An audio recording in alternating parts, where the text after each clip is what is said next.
Anything caught yet? Yep. Hatchery fish, you gotta get that. That's our hatchery. Without hatcheries and without the other tribal nations, if we weren't producing fish today, the state of Washington would have no fish to fish on.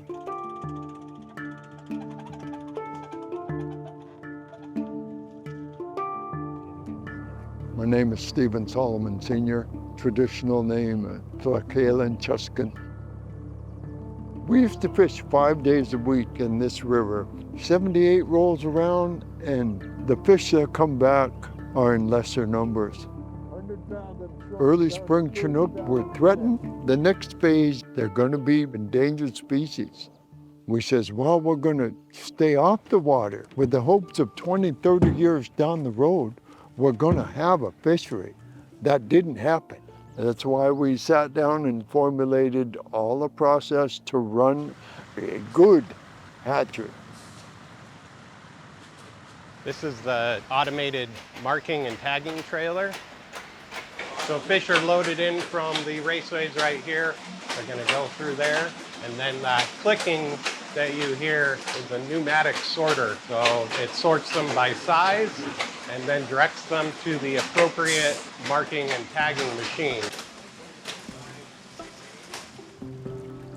The program here at Skookum Creek Hatchery is one of the most successful programs in the Northwest in terms of salmon recovery.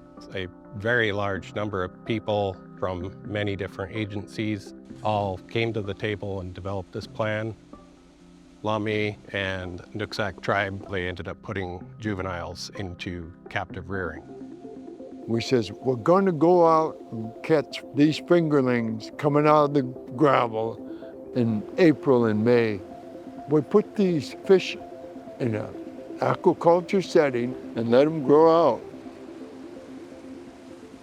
One of the really important things about that approach using juveniles is that we were not starting out with a small gene pool. We had many families represented for each brood year. As we have evolved, there's been more emphasis put on genetic monitoring, but there's been an argument that hatchery fish are out there spreading those supposed maladapted genes into the wild population. If that was the case and occurring at the rate that critics of hatcheries say it's occurring, we would have no fish anymore. We actually know that the situation is showing that there is no heritable fitness loss. Many programs have been able to prove that, and we have increased genetic diversity far above what was originally started out with captive brood. The number of natural origin fish has grown substantially from a dozen or two spawners coming back to now 300, sometimes over 400 natural origin spawners. Skookum Hatchery special. We've achieved that ultimate objective of boosting the population, and that has opened up a lot of doors for Lummi Nation to exercise their treaty reserve fishing rights.